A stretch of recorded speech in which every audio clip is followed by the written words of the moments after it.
Bienvenido una vez más a Un Día con Ángel aquí en Excelsior TV.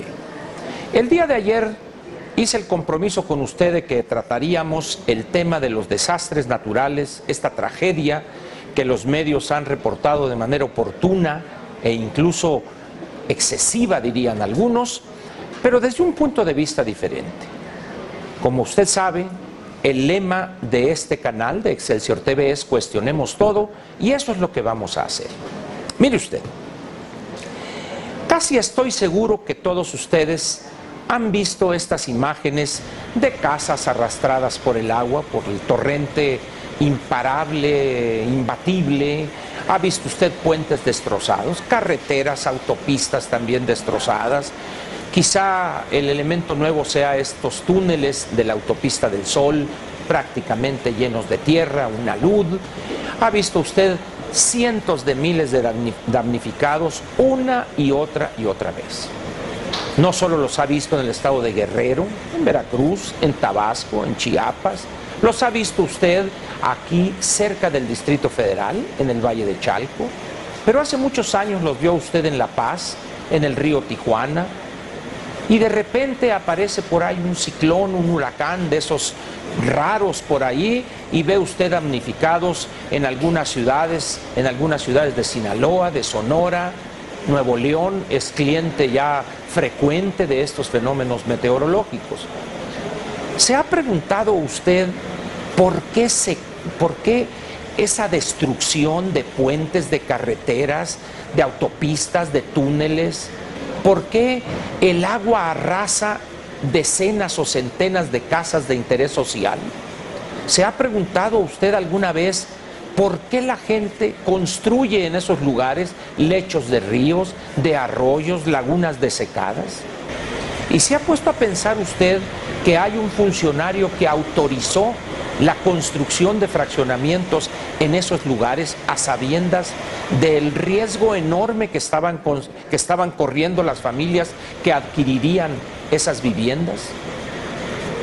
¿Acaso es nuevo para usted saber que en algunos casos, en ciertas carreteras o autopistas o puentes, por la colusión entre funcionarios y constructores se utilizan materiales de ínfima calidad o no se respetan las especificaciones en cuanto a la compactación de la carpeta?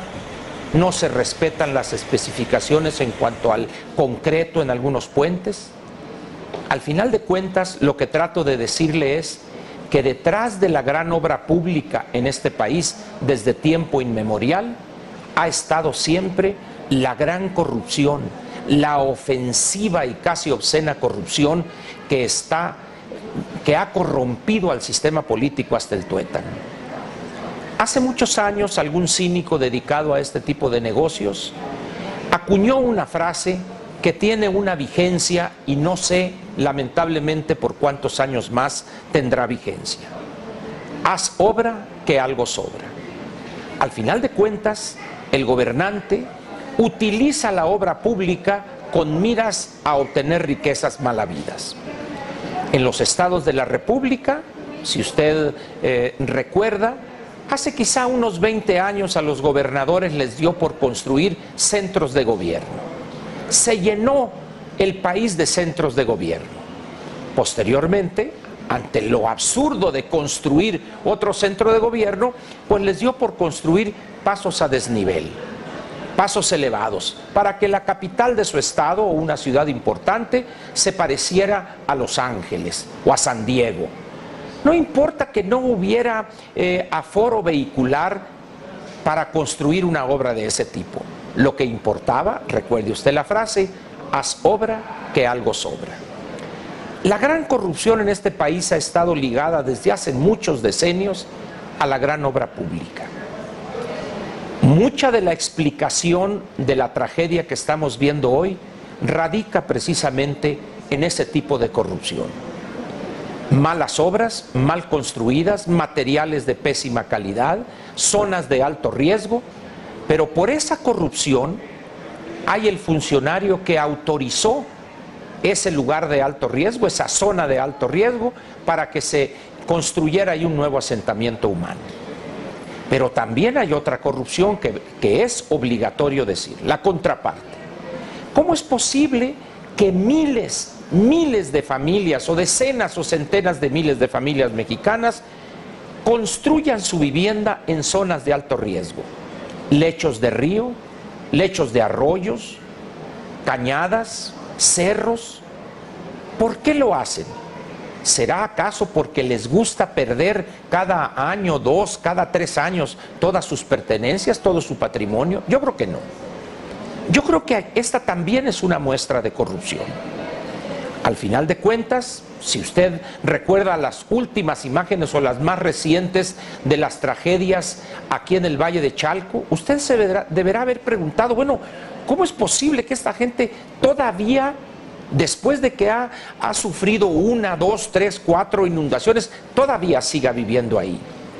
En algunos casos, por la dádiva, por la exacción de la que hacen objeto al gobierno municipal o estatal e incluso federal. Pero también hay aquí una parte de corrupción muy interesante. No es infrecuente escuchar pláticas en confianza entre gobernadores o funcionarios de alto nivel de gobiernos estatales, donde uno al otro le pregunta, ¿y cómo te ha ido, compadre? Mal. No nos ha pegado ningún ciclón este año y la temporada casi ya se va a acabar. ¿Por qué? Porque estos desastres naturales, estas tragedias que golpean a miles de familias, es una oportunidad de oro para la corrupción. No tiene usted que licitar una obra, la misma ley lo permite, salta el procedimiento, asigna de manera directa y puede en 4 o 5 días sacar varios millones de pesos. ¿Quién le va a decir algo? Prácticamente nadie. Hoy lo ve usted, decenas, centenas de funcionarios están en un acto correcto de solidaridad, están apoyando a miles de mexicanos o que perdieron todo o casi todo su patrimonio. Sin embargo, ¿debemos aceptar esto como una tragedia eterna para el país? ¿Que no es posible que podamos enfrentar esos problemas y resolverlos? ¿Que no es posible que la autoridad del gobierno federal, el gobierno estatal o los gobiernos municipales definan perfectamente en función de los riesgos, que los ingenieros especialistas en cuestiones de hidráulica, en cuestiones de precipitaciones pluviales, determinen de manera científica, que digan aquí no se va a construir porque es una zona de alto riesgo, y con la ley en la mano impedir la llegada de paracaidistas, los cuales inmediatamente son ayudados o asesorados por algún vivales o algún líder que obtiene beneficios personales? Posteriormente, la autoridad municipal, en aras de conseguir votos para una diputación posterior, autoriza el fraccionamiento en esas zonas de alto riesgo. A los 2, 3 años, 4, a la primera lluvia torrencial, estamos viendo las tragedias donde mucha gente pierde la vida, como ha sido el caso hoy en el estado de Guerrero y en algunos otros estados del país. La gran corrupción desde tiempo inmemorial ha estado siempre detrás de la gran obra pública en México. Las cosas han llegado hoy a un nivel que el gobierno federal y los gobiernos estatales y municipales deben tomar cartas en el asunto y proceder en consecuencia. Esta vez las cosas han rebasado toda prudencia y tiene que definirse de manera clara las irresponsabilidades, no solo en materiales de mala calidad, de autorizaciones de fraccionamientos en zonas de alto riesgo, sino también, como bien señaló la Secretaría de Gobernación en el anuncio de una investigación, deberá determinarse si hubo negligencia en el área de protección civil. Todo esto debe terminar. No puede un país como el nuestro, que además tiene una de las ingenierías más importantes del mundo. México ha dado lugar a que grandes prestigios en la ingeniería mexicana sean incluso hoy respetados en el mundo. Los mexicanos se han distinguido por eso, no solo por hacer grandes construcciones en zonas sísmicas, sino también por saber manejar las avenidas de los ríos o los arroyos, o las aguas que producto de ciclones, huracanes, golpean a poblaciones o a regiones enteras. No estoy diciendo aquí que pueda ser posible evitar huracanes o no. No me refiero a eso. Lo que me refiero es a reducir el nivel de riesgo que enfrentan cientos de miles de familias. ¿Y cómo debe hacerse esto? Con la ley en la mano y con elementos técnicos y científicos que los ingenieros, los especialistas deben proporcionar. Pero para lograr eso, el gobierno, tanto el federal como los gobiernos estatales y municipales, deben demostrar una decisión clara y firme de combatir la corrupción. Grandes fortunas, grandes nombres de notables en el país se han enriquecido a costa de la gran obra pública mexicana. Al parejo de ellos han surgido también grandes fortunas de funcionarios de muy alto nivel. El país ya no puede seguir permanecer impasible ante esta colusión casi mafiosa.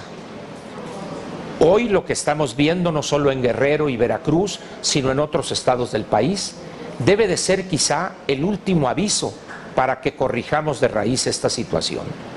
No se trata aquí de decir, bueno, en un país de 115 millones de habitantes fueron tantos miles de familias o de... No, ese no es el problema.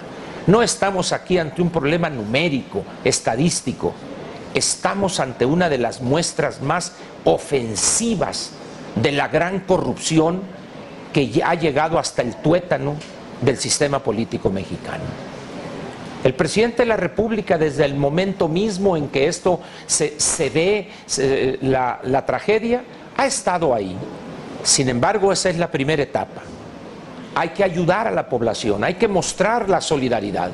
Los mexicanos también se distinguen por esa actitud frente al quien está en desgracia. Pero eso no basta. No se trata de que dentro de un año en la temporada de huracanes veamos las escenas que hoy, que ayer, que anteayer hemos visto una y otra vez. Esto ya parece película vieja de Pedro Infante, que de tiempo en tiempo la vemos en algún canal de cable. Es urgente, pues, que esta tragedia sea la última llamada para que tomemos cartas en el asunto. Ojalá y así sea. Le agradezco su atención. Como vio usted, este comentario se sale de lo tradicional, cuestionar todo. Yo le agradezco su atención para Un Día con Ángel y yo lo espero aquí mañana viernes en Un Día con Ángel. Muy buenas noches.